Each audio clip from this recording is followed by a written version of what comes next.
ঈদে কি বাড়ি আসবি না? ঈদে বাড়ি আসবো কিনা বলতে পারছি না বাবা। তোমার অ্যাকাউন্টে টাকা পাঠিয়ে দিয়েছি। বাবা, আমার প্রমোশন হয়েছে, স্যালারিও বেড়েছে, পুরো 1 লাখ।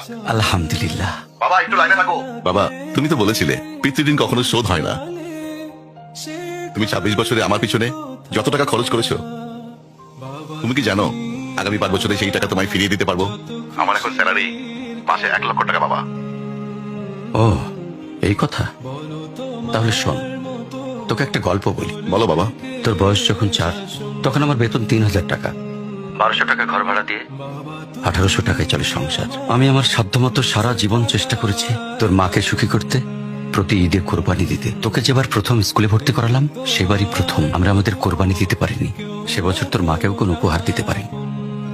তুই যখন ভার্সিটিতে উঠলি, আমাদের অবস্থা তখন মোটামুটি ভালো, কিন্তু খুব কষ্ট হয়ে গিয়েছিল যখন আমার ট্রান্সফার হয়। রোজ রোজ বাসে চড়ে, পায়ে হেঁটে, ঘামে ভিজে খুব দুর্বিষহ লাগছিল। একদিন শোরুম থেকে একটা বাইক দেখে আসলাম। সে রাতে আমি স্বপ্নেও দেখেছিলাম আমি বাইকে চড়ে অফিসে যাচ্ছি। পরের দিন তুই বায়না ধরলি, জার্নি করতে তোর কষ্ট হয়, তোর কষ্টে আমারও কষ্ট হয় বাবা। আমি বাইকটা তোকে কিনে দিয়েছিলাম। তুই এখন লাখ টাকা বেতন পাচ্ছিস, কিন্তু মনে করে দেখ, অন্য মাইনে দিয়ে ব্র্যান্ড নিউ মোবাইলে হেডফোন কানে লাগিয়ে সারা রাত গান শুনেছিস, পিকনিক করেছিস, ট্যুর করেছিস। তোর প্রতিটা দিন ছিল স্বপ্নের মতন। আর তোর টাকা নিয়ে আমি এখন হার্টের বাইপাস করাই, ডায়াবেটিক মাপাই। জানিস বাবা, তোর মাছ খাওয়া নিষেধ, মাংস খাওয়া নিষেধ। কি করে এত টাকা খরচ করি বল? তোর টাকা নিয়ে তাই আমি কল্পনার হাট বসাই। আমি বাইক চালিয়ে সারা শহর ঘুরে বেড়াই, বন্ধুদের নিয়ে সিনেমা দেখতে যাই। তোর মার হাত ধরে চাঁদনি পশরে সেন্ট মার্টিনের বালুচরে হেঁটে বেড়াই। চুপ করো বাবা প্লিজ, আমি তোমার কাছে চলে আসবো। তোমার টাকা না, আমি তোমার ভালোবাসা তোমায় ফিরিয়ে দিব বাবা।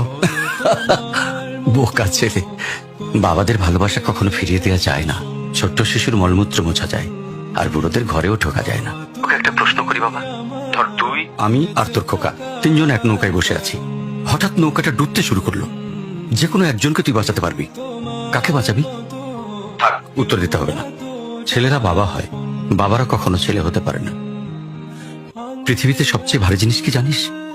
পিতার কাঁধে পুত্রের লাশ। আমি শুধু জায়নামাজে বসে একটা জিনিস চাই, আমার কবরের ঘরটায় যেন আমি আমার ছেলের কাঁধে চড়ে যাই। তাহলেই তুই একটা ঋণ শোধ করতে পারবি, তোকে কোলে নেওয়ার ঋণ। বাবাদের ঋণ কোনোদিন শোধ করা যায় না।